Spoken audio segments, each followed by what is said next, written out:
మన దగ్గర ప్లాట్ కొన్న వాళ్ళందరూ మన కాటేజెస్ లో సొకటొమ్ముగా బస్ చేయవచ్చు. తెలుసు కదా, మన దగ్గర మద్యపానం ధూమపానం నిషేధం. డబుల్ బెనిఫిట్ ఆఫర్ తో సిర్లసీమ 2.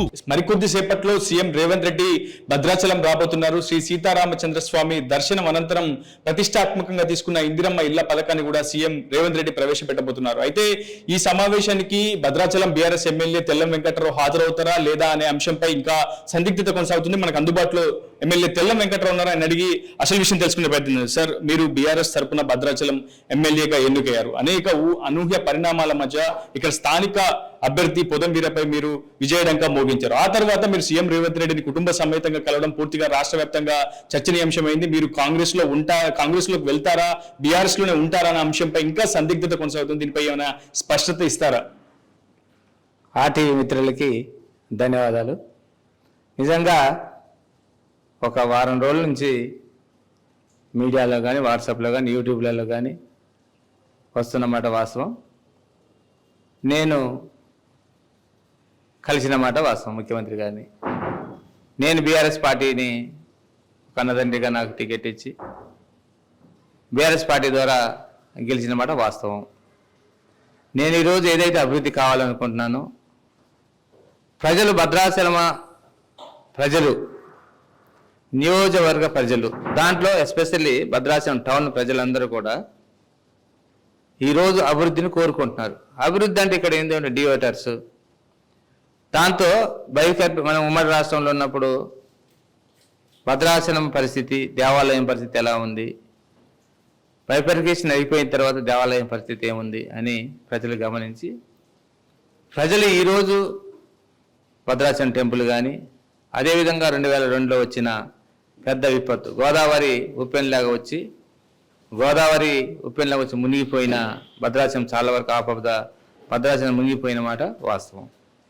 వీటన్నిటికీ గుణంగా నేను మొన్న గౌరవ ముఖ్యమంత్రి గారిని 2వ తారీఖు రోజు అభివృద్ధి కొరకు, నాకు వేరే ఛానల్ లేదు వాస్తవంగా. ఏదైతే నేను గతంలో పొంగులేటి శ్రీనివాసరెడ్డి గారి ద్వారా గౌరవ మంత్రివర్యులు నా తోడు నీడుగా ఉండి నన్ను రాజకీయంలో తీసుకున్న వ్యక్తిగా, ఆనాటి నన్ను రాజకీయంలో తీసుకెళ్ళిన వ్యక్తిగా నాకు వేరే ఛానల్ లేదు కాబట్టి, నాకు అభివృద్ధి కావాలంటే అంత అభివృద్ధి నేను 100 కోట్లు ఇచ్చేది కాదు, ముఖ్యమంత్రి ఇవ్వాలి. నీ ఎమ్మెల్యే కాబట్టి నీ అడిగే హక్కు ఉంది, రైట్స్ ఉన్నాయంటే సరే మీకు ఛానల్ లేకపోతే నేను కల్పిస్తానన్నా, నన్ను కల్పించారు. నేను అభివృద్ధి అడిగాను. నియోజకవర్గం నిజంగా నష్టపోయింది. ఈరోజు కూడా చాలా వరకు సాగునీరు, తాగునీరు లేవు, గృహాలు లేవు. మీరు ఆ రోజు నేను అతనితో ట్రావెలింగ్ చేసేటప్పుడు కూడా ఇది మా గిరిజనుల స్థితిగతులని చెప్పేవాని, అది విన్నారు ఆ రోజు అయినా. ఆ విన్న దాంట్లో భాగంగా ఏదైతే ఈరోజు ఉమ్మడి రాష్ట్రంలో చదువుకున్న పిల్లలు ఈరోజు చాలా వరకు చింతూరు ఈఆర్పురంలో ఉన్నప్పుడు, అప్పుడు ఆంధ్రప్రదేశ్లో ఉన్నప్పుడు చదువుకున్న పిల్లలు చాలా వరకు ఇప్పుడు వాళ్ళు యాక్చువల్గా తెలంగాణ, ఆ రోజు పరిస్థితిలో వాళ్ళు అక్కడ చదవవలసి వచ్చింది. దాని భాగంగా ఈరోజు వాళ్ళకి లోకల్ సర్టిఫికేట్ ఇవ్వట్లేదు. అన్ని ప్రాబ్లమ్స్, అనేక రకాల క్యాస్ట్ సర్టిఫికేట్ చాలా మైగ్రేటెడ్. గతంలో మీరు బీఆర్ఎస్ పార్టీ రాష్ట్ర కార్యదర్శిగా కొనసాగుతున్న సమయంలోనే మీరు పార్టీని వీడి కాంగ్రెస్ పార్టీలో చేరారు. తెలంగాణ జనగర్జన సమయంలో రాహుల్ గాంధీ సమక్షంలో కాంగ్రెస్ తీర్థం పుచ్చుకున్నారు. ఆ తర్వాత టికెట్ ఆశించి రాకపోవడంతో మళ్ళీ బీఆర్ఎస్ లో చేరారు. బీఆర్ఎస్ పార్టీ కూడా మీపై విశ్వాసంతో టికెట్ కేసీఆర్ కూడా స్వయంగా ఇచ్చారు. ఖచ్చితంగా మిమ్మల్ని గెలిపించి తెలంటూ క్యాడర్ కు కూడా దిశానిర్దేశం బీఆర్ఎస్ పార్టీ చేసింది. మీరు నిజంగా బీఆర్ఎస్ పోటీ చేసి విజయం కూడా సాధించారు. మీపై ఎంతో విశ్వాసంతో భద్రాచలం ప్రజలు కూడా ఓటేశారు. బీఆర్ఎస్ క్యాడర్ అంతా కూడా సమీకృతమై పనిచేసింది. ప్రస్తుతం మీ బీఆర్ఎస్ పార్టీ మీతో పనిచేసినటువంటి క్యాడర్ కి ఏం సమాధానం చెప్తారు ఒకవేళ పార్టీ మారాల్సి వస్తే? 100% నేను బీఆర్ఎస్ నుంచే గెలిచాను, బీఆర్ఎస్ టికెట్ ఇచ్చింది. ఇప్పుడు అభివృద్ధి దృష్ట్యా ఈరోజు మనం అభివృద్ధి డెవలప్మెంట్ కావాలని నేను కోరడం జరిగింది. దానికి కూడా ఈరోజు వాళ్ళు కూడా, నేను గౌరవ ముఖ్యమంత్రి గారికి ఈరోజు నా హృదయపూర్వక ధన్యవాదాలు తెలుపుకుంటున్నాను.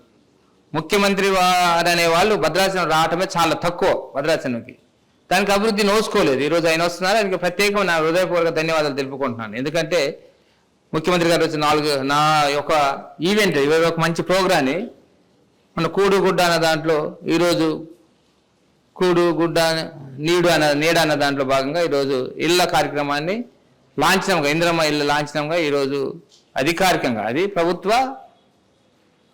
ప్రభుత్వం చేస్తున్న కార్యక్రమం లాంఛనంగా ఈరోజు మన ఇక్కడ ఓపెనింగ్ చేస్తున్నారు కాబట్టి దానికి నేను స్థానిక ఎమ్మెల్యేగా శాసనసభ్యునిగా వెళ్ళకపోతే ఇక్కడ అభివృద్ధి మొత్తం ఇక్కడ ఏమి ఉన్న నియోజకవర్గ శాసనసభ్యుడు ఏం పట్టించుకోవట్లేదు, ప్రభుత్వానికి వ్యతిరేక వెళ్తున్నాడని చాలా మంది ప్రజలు అంటున్నారు ఈరోజు. కాబట్టి నేను ప్రభుత్వాన్ని పార్టీ మనం ఒకసారి గెలిపోయిపోయింది, గెలిపోయిన తర్వాత ఇప్పుడు పార్టీ ఏ ప్రభుత్వం రూలింగ్ పార్టీ ఉంటే దాంట్లో చేయించిన బాధ్యత ఒక బాధ్యత శాసనసభ్యుడి మీద ఉంటుంది. కాబట్టి దాని దృష్ట్యా నేను ఈరోజు వాళ్ళతో స్నేహపూర్వకంగా వెళ్తున్నమాట వాస్తవం. అంటే ఇటీవల సీఎం రేవంత్ రెడ్డిని కలిశారు, భద్రాచలం నియోజకవర్గ సమస్యలపై ఒక వినతి పత్రం కూడా సీఎంకి అందించారు. సీఎం ఈ రోజు పర్యటన నేపథ్యంలో భద్రాచలం అభివృద్ధి గురించి ఎటువంటి టాపిక్స్ డిస్కస్ చేసే అవకాశం ఉంది? గతంలో మీరిచ్చిన వినతి పత్రాన్ని ఎంత మేరకు సీఎం పరిగణించారు, సానుకూలంగా స్పందించారు? ఈ రోజు సీఎం నోటి వెంట భద్రాచలం అభివృద్ధికి సంబంధించి ఎటువంటి అంశాలు తెర మీదకి వచ్చే అవకాశం? ఒకటే అడిగానండి, భద్రాచలం టౌన్కి వచ్చేసరికి చాలా వరకు టెంపుల్ డెవలప్మెంట్ అని గత ముఖ్యమంత్రి గారు, మా మాజీ ముఖ్యమంత్రి గారు మనకి చంద్రశేఖరరావు గారు ఏదైతే ఆ రోజు మాట అన్నారో ఆ మాట ప్రకారం ప్రజలు నన్ను నిలదీశారు. వాస్తవంగా మీ ప్రభుత్వం ఏం చేసింది ఇదని. నేను కలిసిన తర్వాత కూడా మీరు ముఖ్యమంత్రి గారు అయ్యారు, దీని టెంపుల్ డెవలప్మెంట్కి 100 కోట్లు అప్పుడున్న ప్రభుత్వం మా ప్రభుత్వం ఒప్పుకున్న మాట వాస్తవం. ఈరోజు మీకు కూడా చేయకపోతే, మీరు అభివృద్ధి చేయకపోతే మనకు కూడా అదే ఆటంకం వస్తుంది. దాన్ని అభివృద్ధి మీరు దృష్టిలో ఉంచుకొని మీరు అభివృద్ధి చేయాలని కోరిన మాట వాస్తవం. దానికి సానుకూలంగా స్పందించారు ఆయన.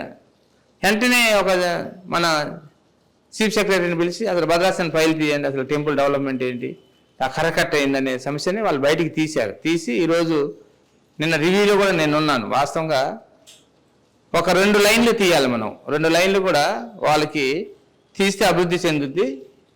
ఏ ప్రకారాలు అవుతున్నాయి చుట్టు ప్రకారం దాన్ని ఎలా డెవలప్ చేయాలో, ఇల్లు మొత్తం డెవలప్ ఎక్కడ మొత్తం టెంపుల్ డిస్మాండ్లింగ్ చేయకుండా ఉన్న దాన్ని రీమోడలింగ్ చేసుకుంటూ చుట్టుపక్కల ఉన్న దాన్ని వైడనింగ్ చేసుకుంటూ వెళ్తే బాగుంటుందని ఒక ఆలోచనకు వచ్చారు వాళ్ళు. నేను చూశాను, నేను ప్రెస్ మీట్లో ఉన్నాను, దాంట్లో వాళ్ళ రివ్యూలో ఉన్నాను. నేను కూడా అడిగాను, 2 లైన్లు వెళ్తారు, 2-3 లైన్లు వెళ్తారు. దాంట్లో ప్రజాసేకరణ చేయాలి. ఇప్పుడే వాళ్ళు అనుకున్నది మాత్రం కాదు, ప్రజాసేకరణ చేయాలి. ప్రజలకి ఎక్కడ మన భద్రాచలంలో వాసంగా అప్పుడు బైబర్కేషన్ తర్వాత స్థలాలే లేవు, ఎక్కడ ఆలోచించిన స్థలం లేదు. వాళ్ళకి మనం ఎంత R&R ప్యాకేజ్ ఇవ్వాలి, వీళ్ళ కాంపన్సేషన్ ఇవ్వాలి. ఆ కాంపన్సేషన్ అంత గవర్నమెంట్ ఓకే అంట. నిన్న కూడా నేను విన్నాను, ఏదైతే గౌరవ మంత్రివర్యులు మనం రెవెన్యూ శాఖ మంత్రివర్యులు నిన్న రివ్యూ చేసేటప్పుడు నేను ఉన్నాను. ఆయన కూడా మనం ఇస్తాం, డబ్బు ఇస్తాం, కానీ వాళ్ళు వినాలి కదా. ఒకసారి ప్రజాసేకరణ చేసి వాళ్ళందరూ వెకేట్ చేయించి వాళ్ళకి అవసరమైతే ఇప్పుడు ఏజెన్సీ ప్రాంతాల్లో వాళ్ళు కొనివ్వలేం కాబట్టి నాన్ ఏజెన్సీలో వాళ్ళు కొని వాళ్ళకి ఇస్తే వెళ్తారేమో. ఒకసారి వాళ్ళని ప్రజాసేకరణ చేసిన తర్వాతనే దాన్ని పూర్తిగా డిసైడ్ చేద్దాం. ఇప్పటికైతే చుట్టుపక్కల కావాల్సిన ఆ స్టేడియాన్ని కానీ దాన్ని కానీ విద్యా స్టేడియాన్ని కానీ కొద్దిగా ఎక్స్టెండ్ చేస్తే మనకు దాని కెపాసిటీ తక్కువ ఉంది, అది ఒక 2 లక్షల వరకు దాని కెపాసిటీ పెంచుదామని ఒకసారి మాట్లాడుకున్నాం. అదేవిధంగా ఉన్న ఏదైతే నిత్యాన్న దానం ఉందో దాంట్లో కూడా 200 మందికి ఉంది, దాన్ని కూడా 500 మందికి కొన్ని పెంచాలని అలాగే ప్రకారాలు ఏవైతున్నాయి దాన్ని గుడిని ఎక్కడ డిస్టర్బ్ చేయకుండా దాన్ని కొద్ది ఎక్స్టెన్షన్ ఎలా చేయాలని ఒక ఆలోచన. దాంతో భాగంగా చుట్టుపక్కల సరౌండర్ హౌసెస్లో ఆ హౌసెస్ని ఒకసారి మనం వాళ్ళని కౌన్సిలింగ్ చేసి వాళ్ళే అభివృద్ధి కావాలి, టెంపుల్ డెవలప్మెంట్ కావాలని చాలాసార్లు వెళ్ళినా కానీ అప్పట్లో ముఖ్యమంత్రి గారు ఏం చేయలేదు, దాంతో తలంబ్రాలు తీసుకురాలేదని ఇవన్నీ చాలా ఉన్నాయి. భద్రాచలంకి వచ్చేసరికి చాలా ఎక్కువ శాతం నేను ముఖ్యమంత్రి గారితో అన్నది ఏంటి, అందరు భద్రాచలంకి మాకు సెంటిమెంట్ ఉందండి. ముఖ్యమంత్రి అనేవాడు మనకు శ్రీ సీతారామచంద్ర స్వామి కళ్యాణం జరిగేటప్పుడు తలంబ్రాలు తేటమే ఒక ఆనవాయితీ సార్, మనం తేకపోవడం వల్ల కొద్దిగా డ్యామేజ్ అయ్యామని ఆ రోజు ముఖ్యమంత్రి గారు అన్నాను. ఈ రోజు కూడా నేను అన్నప్పుడు ఇది మాకు ఆనవాయితీ సార్, మాకు చేస్తూ మాకు మీరు బంగారం ఇచ్చేటని సానుకూలంగా మేము ఖచ్చితంగా తలంబ్రాలు చేస్తాం, డెవలప్మెంట్ చేస్తాం అన్నారు. అంతవరకే అన్నారు. మీరు ఇచ్చిన వినతులపై సీఎం రేవంత్ సానుకూలంగా స్పందించినట్టు స్పష్టంగా అర్థమవుతుంది. అయితే సీఎం రేవంత్ కానీ కాంగ్రెస్ పార్టీ శ్రేణులు కానీ ఏమైనా డిమాండ్లు పెట్టారా? మీరు పార్టీలో చేరితేనే టెంపుల్ అభివృద్ధికి సహకరిస్తాం, 100 కోట్ల నిధులు ఇస్తాం, మీరు పార్టీలో చేరని ఏమైనా షరతులు పెట్టారా మీకు? అసలు పార్టీలో చేరమని కానీ నా అవసరం ఉందని కానీ ఎటువంటి వాళ్ళు ఆలోచన చెప్పలేదు. అభివృద్ధి ప్రజలు నేనేనే అంటున్నానంటే ఒకసారి వన్స్ ఎలక్షన్స్ అయిపోయినాయి, 5 years తర్వాత మనం అందరు స్నేహపూర్వకంగా నడవాలి, నడిస్తేనే అభివృద్ధి చెందుతుందని నా ఆలోచన ప్రకారం బీఆర్ఎస్ పార్టీ నన్ను ఈరోజు కొన్ని కారణాల వల్ల నేను వాళ్ళతో కలిసి తిరుగుతున్నాను, లేకపోతే అభివృద్ధి చెందుతున్నాను వాళ్ళు అనుకుని నన్ను పక్క పెట్టేసి ఇంకా నేను చేసేది కంటిన్యూ పార్లమెంట్ మోబైల్ పార్లమెంట్ అభ్యర్థిని బీఆర్ఎస్ ప్రకటించింది బలరాం నాయక్ ని. మరోవైపు పార్లమెంట్ ఎన్నికల సమయం సమీపిస్తుంది. ఈ నేపథ్యంలో భద్రాచలం చాలా కీలకమైనటువంటి పాత్ర పోషించాలి. మీరు కూడా బీఆర్ఎస్ గెలుపు కోసం విశేషంగా కృషి చేయాల్సి ఉంటుంది. ఈ నేపథ్యంలో మీరు పార్లమెంట్ కేసీఆర్ నిర్వహించినటువంటి సమీక్ష సమావేశానికి దూరంగా ఉన్నారు. అటు ఇటీవల ఖమ్మంలో జరిగినటువంటి సమావేశానికి దూరంగా ఉన్నారు. ఇట్లా బీఆర్ఎస్ పార్టీకి పూర్తిగా వెంకట్రావు దూరం అవుతున్నారు. మరోవైపు కాంగ్రెస్ లో మాజీ ఎమ్మెల్యే పొదం వీరయ్య కూడా వెంకట్రావుని పార్టీలో చేరనీయకుండా అడ్డుకునే ప్రయత్నం చేస్తున్నారని ప్రజలు ఏకంగా మీ దిష్టిబొమ్మ దహనానికే కాంగ్రెస్ పార్టీ శ్రేణులు ఇటీవల పిలుపునిచ్చారు. దిష్టిబొమ్మ దహనం కూడా చేశారు. ఏం చేయబోతున్నారు? రాజకీయ భవిష్యత్తుపై ఇప్పటికైనా ఒక నిర్ణయం తీసుకుంటారు. పార్టీ నా తెలిసినందుకు ఎవరి సొత్తు ఎవరు కాదండి. పార్టీ నేను చేరాలని చేరొచ్చు, ఉండాలంటే ఉండొచ్చు. ఇవన్నీ కూడా మన మనస్సాక్షి మీద ఆధారపడి ఉంటాయి. ఈరోజు టికెట్ వచ్చిందా, గెలిచిందా, వాళ్ళకి ఇచ్చారు, ఐఎమ్ హ్యాపీ. ఆ గవర్నమెంట్కి నేను విషెస్ తెలుపుతున్నాను. అదేవిధంగా నన్ను కూడా నేనేమీ చేయట్లేదు.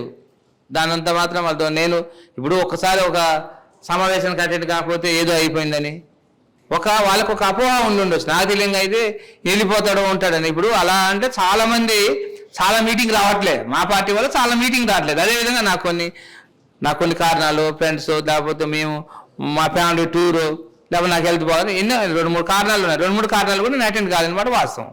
అంత మాత్రం వాళ్ళ దూరం పెట్టేసిందని, దీంట్లో కలిసిపోయిందని అట్లాగా నేను ఫ్రెండ్లీ చేస్తున్నమాట, వీళ్ళతో ఫ్రెండ్లీగా వెళ్తున్నమాట వాస్తవం. వాళ్ళు నమ్మితే నమ్మనివ్వండి, లేకపోతే నా నమ్మకం లేని చోట ఎన్నిసార్లు నేను ప్రాధాయపడ్డా జరగదు. అలా అని నేను దాన్ని నమ్మించడానికి ప్రయత్నం అయితే చెయ్యాలి. ఫైనల్ గా కాంగ్రెస్ పార్టీలో వెంకట్రావు జాయినింగ్ ఎప్పుడు ఉండబోతుంది? Time is there. ఒక అలాంటి సమయం అంటే మీకేమో చెప్తాను. మొత్తంగా వెంకట్రావు చాలా స్పష్టంగా చెప్తున్నారు. ఖచ్చితంగా భద్రాచలం నియోజకవర్గ సమగ్రాభివృద్ధికి నేను కట్టుబడి ఉన్నాను. అందులో భాగంగానే రేవంత్ రెడ్డిని కలిశాను. అక్కడ ఎటువంటి ఉద్దేశపూర్వకమైనటువంటి ఎజెండాలు లేవు, ఎలాంటి దాపరికాలు లేవు. కేవలం భద్రాచలం సమగ్రాభివృద్ధి కోసమే, భద్రాచలం నగర ప్రజల సంక్షేమం కోసమే తాను ప్రయత్నం చేస్తున్నాను. అందులో భాగంగానే రేవంత్ రెడ్డిని కలిశాను. రేవంత్ కూడా చాలా సానుకూలంగా స్పందించారు.